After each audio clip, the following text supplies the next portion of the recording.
तृतीयोऽध्यायः। अर्जुन उवाच ज्ञायसि चेत् कर्मणस्ते मता बुद्धिर्जनार्दन तत्किं कर्मणि घोरे मां नियोजयसि केशव।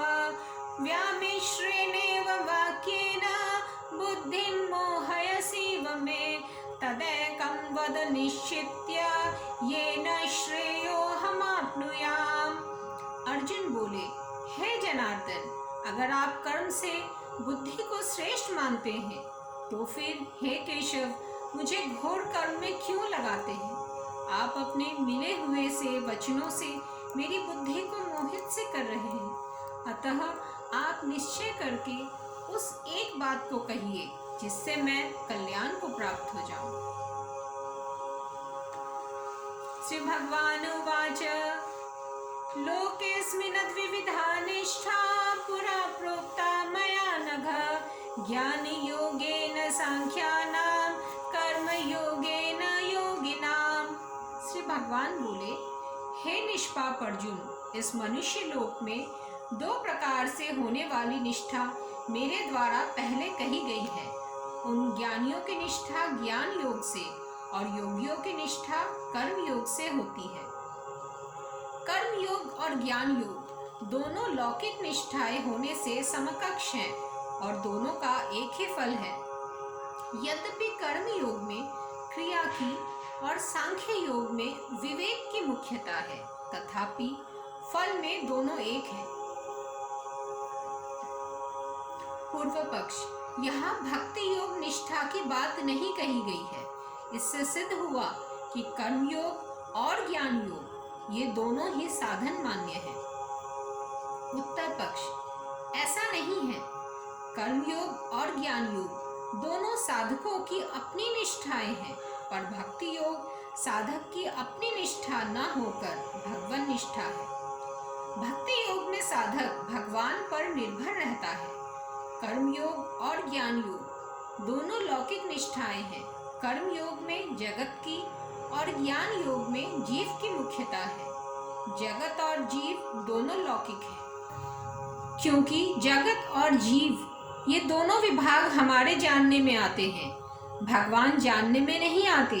भगवान मानने के विषय हैं, जानने के नहीं।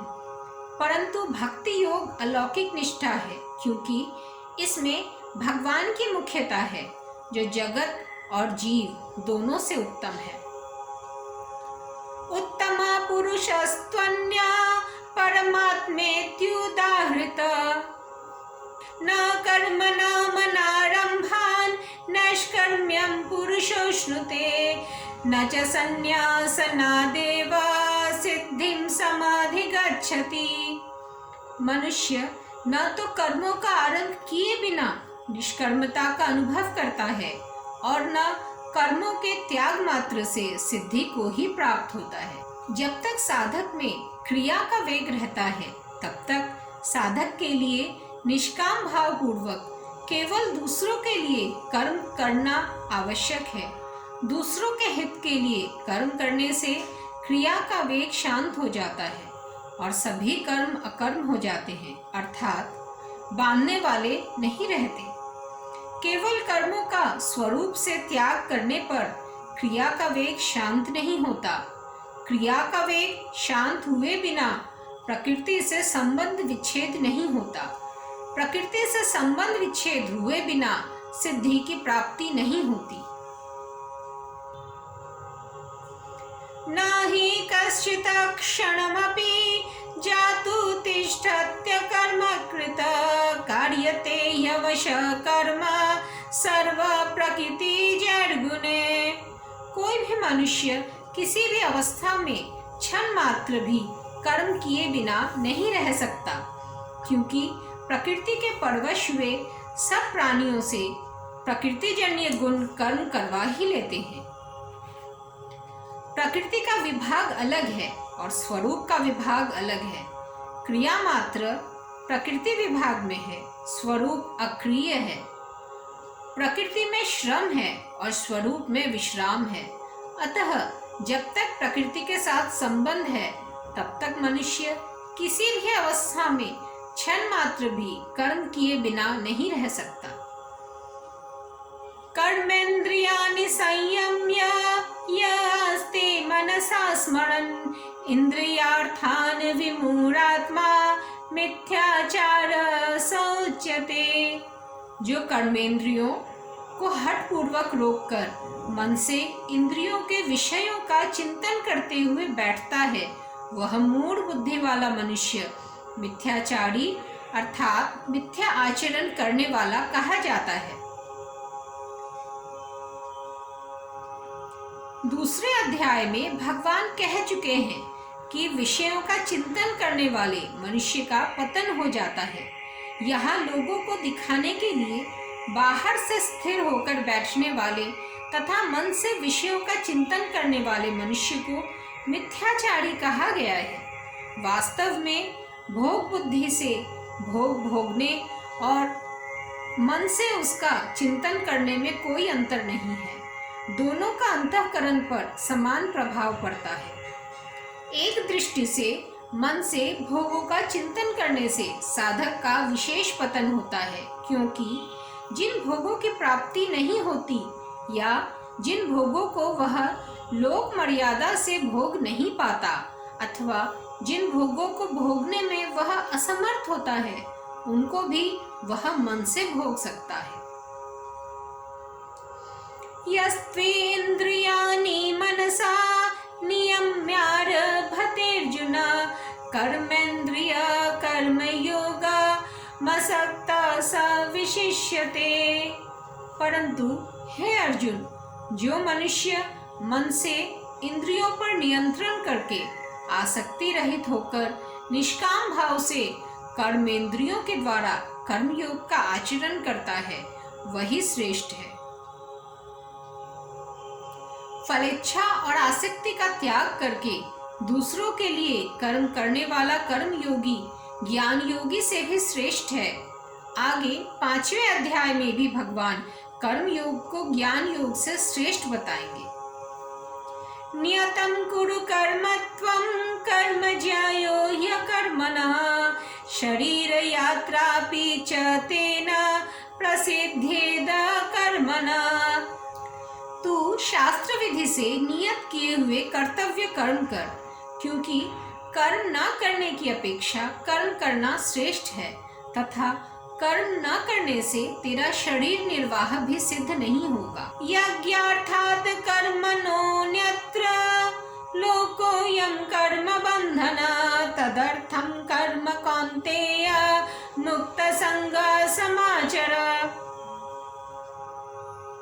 यज्ञ अर्थात कर्तव्य पालन के लिए किए जाने वाले कर्मों से अन्यत्र अपने लिए किए जाने वाले कर्मों में लगा हुआ यह मनुष्य समुदाय कर्मों से बंधता है। इसलिए हे कुंती नंदन, तू आसक्ति रहित होकर उस यज्ञ के लिए ही कर्तव्य कर्म कर। जो कर्म दूसरों के लिए नहीं किए जाते, प्रत्युत अपने लिए किए जाते हैं, उन कर्मों से मनुष्य बंध जाता है। अतः साधक को ये तीनों बातें स्वीकार कर लेनी चाहिए। शरीर सहित कुछ भी मेरा नहीं है, मुझे कुछ भी नहीं चाहिए और मुझे अपने लिए कुछ भी नहीं करना है। पहली बात स्वीकार करने से दूसरी बात सुगम हो जाएगी और दूसरी बात स्वीकार करने से तीसरी बात सुगम हो जाएगी।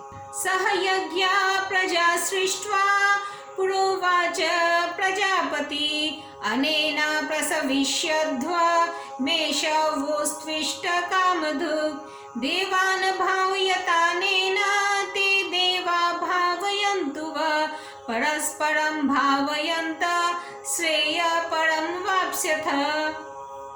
प्रजापति ब्रह्मा जी ने सृष्टि के आदि काल में कर्तव्य कर्मों के विधान सहित प्रजा अर्थात मनुष्य आदि की रचना करके उनसे प्रधानतः मनुष्यों से कहा कि तुम लोग इस कर्तव्य के द्वारा सबकी वृद्धि करो और यह कर्तव्य कर्म रूप यज्ञ तुम लोगों को कर्तव्य पालन की आवश्यक सामग्री प्रदान करने वाला हो। इस अपने कर्तव्य कर्म के द्वारा तुम लोग देवताओं को उन्नत करो और वे देवता लोग अपने कर्तव्य के द्वारा तुम लोगों को उन्नत करे। इस प्रकार एक दूसरे को उन्नत करते हुए तुम लोग परम कल्याण को प्राप्त हो जाओगे।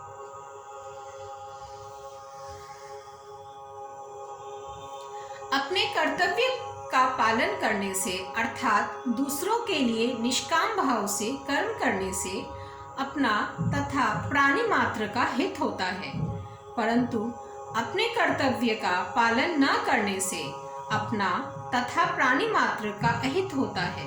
कारण कि शरीरों की दृष्टि से तथा आत्मा की दृष्टि से भी मात्र प्राणी एक है, अलग अलग नहीं। मनुष्य शरीर केवल कल्याण प्राप्ति के लिए ही मिला है, अतः अपना कल्याण करने के लिए कोई नया काम करना आवश्यक नहीं है। प्रत्युत जो काम करते हैं उसे ही फलेच्छा और आसक्ति का त्याग करके दूसरों के हित के लिए करने से हमारा कल्याण हो जाएगा। इष्टान भोगान ही वो देवा दास्यन्ते यज्ञ भाविता तैर्दत्तान प्रदायेभ्यो यो भुङ्क्तेस्तेन एव स। यज्ञ से पुष्ट हुए देवता भी तुम लोगों को बिना मांगे ही कर्तव्य पालन की आवश्यक सामग्री देते रहेंगे। इस प्रकार उन देवताओं की दी हुई सामग्री को दूसरों की सेवा में लगाए बिना जो मनुष्य स्वयं ही उसका उपभोग करता है वह चोर ही है।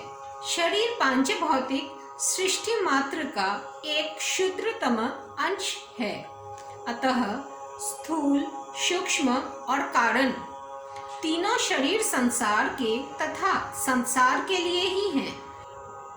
शरीर स्वयं अर्थात स्वरूप के किंचन मात्र भी काम नहीं आता, प्रत्युत शरीर का सदुपयोग ही स्वयं के काम आता है। शरीर का सदुपयोग है उसे दूसरों की सेवा में लगाना, संसार की सेवा में समर्पित कर देना। जो मनुष्य मिली हुई सामग्री का भाग दूसरों अर्थात अभावग्रस्तों को दिए बिना अकेले ही उसका उपयोग करता है वह चोर ही है। उसे वही दंड मिलना चाहिए जो चोर को मिलता है। यज्ञ शिष्टाशिना संतो मुच्यन्ते सर्वकिल्बिषे भुञ्जते ते त्वघं पापा ये पचन्त्यात्मकारणात्। यज्ञ शेष अर्थात योग का अनुभव करने वाले श्रेष्ठ मनुष्य संपूर्ण पापों से मुक्त हो जाते हैं, परंतु जो केवल अपने लिए ही पकाते हैं अर्थात सब कर्म करते हैं वे पापी लोग तो पाप का ही भक्षण करते हैं। संपूर्ण पापों का कारण है कामना, अतः कामना पूर्वक अपने लिए कोई भी कर्म करना पाप अर्थात बंधन है। निष्काम भाव से दूसरे के लिए कर्म करना पुण्य है। पाप का फल है दुख और पुण्य का फल सुख है। इसलिए स्वार्थ भाव से अपने लिए कर्म करने वाले दुख पाते हैं और निस्वार्थ भाव से दूसरों के लिए कर्म करने वाले सुख पाते हैं। अन्नाद भवन्ति भूतानि पर्जन्यादन्न संभव यज्ञात् भवति पर्जन्यो यज्ञ कर्म समुद्भव कर्म ब्रह्मोद्भवं विद्धि ब्रह्माक्षर समुद्भवं तस्मात् सर्वगतं ब्रह्म नित्यं यज्ञे प्रतिष्ठितम्। संपूर्ण प्राणी अन्न से पैदा होते हैं। अन्न की उत्पत्ति वर्षा से होती है, वर्षा यज्ञ से होती है, यज्ञ कर्मों से संपन्न होता है। कर्मों को तू वेद से उत्पन्न जान और वेद को अक्षर ब्रह्म से प्रकट हुआ जान। इसलिए वह सर्वव्यापी परमात्मा यज्ञ अर्थात कर्तव्य कर्म में नित्य स्थित है। एवं प्रवर्तितं चक्र नानुवर्तयति हय अघायुरेन्द्रियारामो मोघं पार्थ सजीवति। हे पार्थ, जो मनुष्य इस लोक में इस प्रकार अर्थात परंपरा से प्रचलित सृष्टि चक्र के अनुसार नहीं चलता वह इंद्रियों के द्वारा भोगों में रमन करने वाला अघायु अर्थात पापमय जीवन बिताने वाला मनुष्य संसार में व्यर्थ ही जीता है। जो मनुष्य लोक मर्यादा और शास्त्र मर्यादा के अनुसार अपने कर्तव्य का पालन नहीं करता, उसे संसार में जीने का अधिकार नहीं है। कारण कि मनुष्यों के द्वारा अपने कर्तव्य का पालन न करने से संसार मात्र को हानि पहुंचती है। वर्तमान में जो अन्न, जल, वायु आदि प्रदूषित हो रहे हैं, अकाल, अनावृष्टि आदि प्राकृतिक आपदाएं आ रही हैं, उसमें मनुष्य का कर्तव्यच्युत होना ही प्रधान कारण है। यस्त्वात्मा रतिरेव स्यात् आत्मतृप्तश्च मानवः आत्मन्येव च संतुष्टः तस्य कार्यं न विद्यते। परंतु जो मनुष्य अपने आप में ही रमण करने वाला और अपने आप में ही तृप्त तथा अपने आप में ही संतुष्ट है, उसके लिए कोई कर्तव्य नहीं है। जब तक परमात्म तत्व की प्राप्ति नहीं होती, तभी तक मनुष्य पर कर्तव्य पालन की जिम्मेदारी रहती है। परमात्म तत्व की प्राप्ति होने पर महापुरुष के लिए कोई कर्तव्य शेष नहीं रहता। उसके संसार में रहने मात्र से संसार का हित होता है।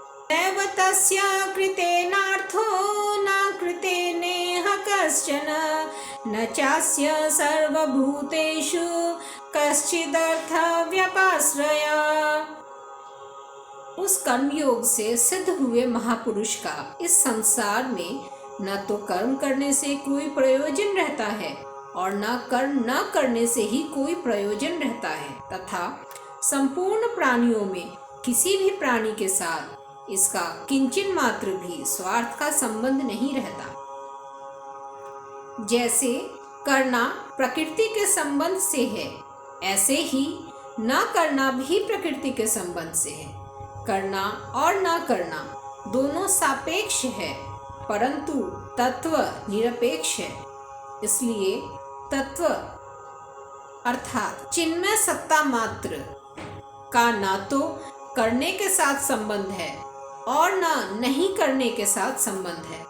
करना, न करना और पदार्थ, ये सब उसी सत्ता मात्र से प्रकाशित होते हैं।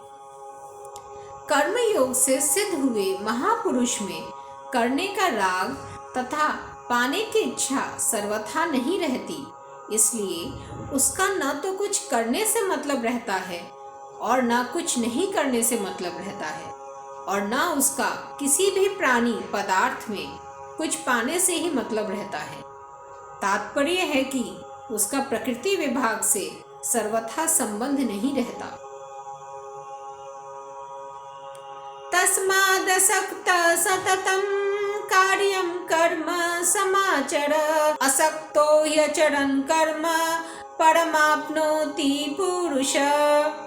इसलिए तू निरंतर आसक्ति रहित होकर कर्तव्य कर्म का भली भांति आचरण कर, क्योंकि आसक्ति रहित होकर कर्म करता हुआ मनुष्य परमात्मा को प्राप्त हो जाता है। मनुष्य कर्मों से नहीं बंधता, प्रत्युत आसक्ति से बंधता है। आसक्ति ही मनुष्य का पतन करती है, कर्म नहीं। आसक्ति रहित होकर दूसरे के हित के लिए कर्म करने से मनुष्य संसार बंधन से मुक्त होकर परमात्म तत्व को प्राप्त हो जाता है। कर्म में परिश्रम और कर्म योग में विश्राम है। शरीर की आवश्यकता परिश्रम में है, विश्राम में नहीं। कर्म योग में शरीर से होने वाला परिश्रम अर्थात कर्म दूसरों की सेवा के लिए और विश्राम अर्थात योग अपने लिए है। कर्मण्येव हि संसिद्धिं स्थिता जनकादय लोकसंग्रहमेवापि समपश्यन् कर्तुमर्हसि। राजा जनक जैसे अनेक महापुरुष भी कर्मयोग के द्वारा ही परम सिद्धि को प्राप्त हुए थे। इसलिए लोक संग्रह को देखते हुए भी तू निष्काम भाव से कर्म करने के ही योग्य है, अर्थात अवश्य करना चाहिए। जनक आदि राजाओं ने भी कर्मयोग के द्वारा ही मुक्ति प्राप्त की थी। इससे सिद्ध होता है कि कर्मयोग मुक्ति का स्वतंत्र साधन है। यद्यदाचरति श्रेष्ठः तत्तद्देवेतरो जनाः स यत् प्रमाणं कुरुते लोकस्तदनुवर्तते। श्रेष्ठ मनुष्य जो आचरण करता है दूसरे मनुष्य वैसा वैसा ही आचरण करते हैं। वह जो कुछ प्रमाण कर देता है दूसरे मनुष्य उसी के अनुसार आचरण करते हैं। समाज में जिस मनुष्य को लोग श्रेष्ठ मानते हैं उस पर विशेष जिम्मेवारी होती है कि वह ऐसा कोई आचरण न करे तथा ऐसी कोई बात न कहे जो लोक मर्यादा और शास्त्र मर्यादा के विरुद्ध हो। न मे पार्थास्ति कर्तव्यं त्रिषु लोकेषु किंचिन नानवाप्तं वाप्तव्यं वर्त एव च कर्मणि। हे पार्थ, मुझे तीनों लोकों में न तो कुछ कर्तव्य है और न कुछ प्राप्त करने योग्य वस्तु अप्राप्त है, फिर भी मैं कर्तव्य कर्म में ही लगा रहता हूँ। भगवान भी अवतार काल में सदा कर्तव्य कर्म में लगे रहते हैं। इसलिए जो साधक फलेच्छा व आसक्ति रहित होकर सदा कर्तव्य कर्म में लगा रहता है वह सुगमता पूर्वक भगवान को प्राप्त हो जाता है।